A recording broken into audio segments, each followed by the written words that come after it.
Tupac Shakur is recognized as one of the most influential hip-hop artists of all time. In this video, I want to dive into his views on procreation and answer the question, was Tupac antinatalist? So the reason for making this video at all is because Tupac at least seemed to express some negative views about life and procreation. He also didn't have kids himself, and that seemed to be intentional. A good place to start would probably be his song, Words to My Firstborn. Obviously, this is a hypothetical firstborn. He says this in the lyrics. Since my very first day on this earth, I was cursed. So I knew that the birth of a child would make my life worse. And though it hurt me, there was no distortion. Because wild seeds can't grow, we need more abortions. Tupac also wrote a letter to his unborn child or children in the form of a song. The song was aptly called Letter to My Unborn, which actually is referenced in the previous song. Blinded, ain't no love in the hood, only hearts torn, love letters to the innocent and the unborn. But anyway, Letters to My Unborn. Again, in this song, he repeats the idea that he was cursed from the day he was born. Now, ever since my birth, I've been cursed since I'm born too wild, in case I never get to holler at my unborn child. Tupac also said some positive things about death as well, and this kind of further adds to this idea that he had a negative view of life. Take this clip from a 1995 MTV News interview where he talks about death. We look at death from a selfish side, like,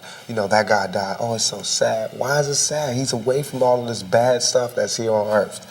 At the worst, he's just somewhere quiet, nothing.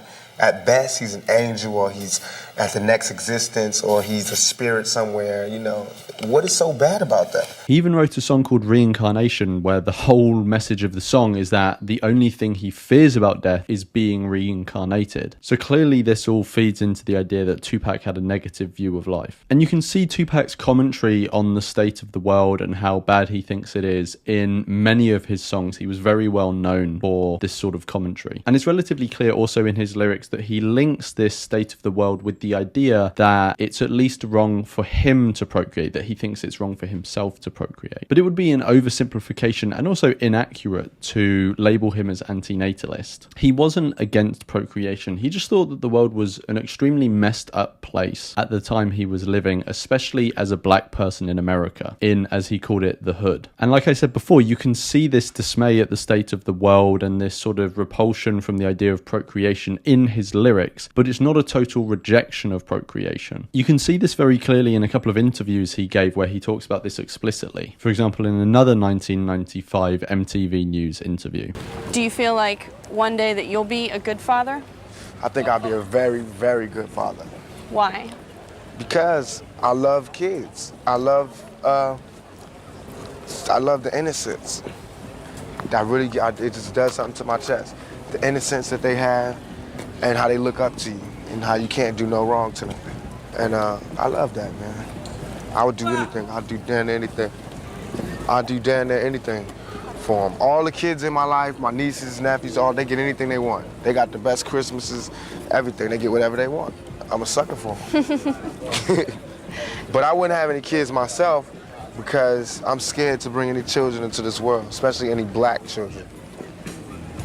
For now for or right forever? Now. Just for right now. And again, he expresses a similar sentiment in a 1996 interview write-up in Esquire. He was always proud, however, of never having fathered a child out of wedlock. Procreation is so much about ego, he'd muse. Everybody wants to have a junior, but I could care less about having a junior to tell I got fucked by America and you're about to get fucked too. Until we get a world where I feel like a first-class citizen, I can't have a child, because my child has to be a first-class citizen, and I'm not having no white babies. You can also see the same sort of sentiment in the lyrics of some of his songs, even some of those that I've already spoken about. In Letter to My Unborn, again, he says this: Dear Lord, can you hear me? Tell me what to say to my unborn seed in case I pass away. Will my child get to feel love, or we all just cursed to be street thugs? Because being black hurts. You can see here he's referencing the specific things about his upbringing and the environment that he was surrounded by that inform his decision not to procreate. He isn't making a fundamental case against procreation. but a specific case based on the harsh economic, social, racial issues that he and others around him faced. Another example of where you can see these specific references is in the song Brenda's Got a Baby, where Tupac laments the birth of a child to a 12-year-old girl that leaves both the child and the 12-year-old girl worse off. So was Tupac an antinatalist? No, he wasn't. While he did express a critical view about procreation and decided not to procreate himself, this was a result of specific conditions he experienced and observed around him. He'd clearly thought about this topic more than the average person and conveyed his thoughts in art form, but he didn't reach an antinatalist conclusion. Let me know if you know anything more about Tupac's views on procreation in the comments below, and I'll see you in the next one.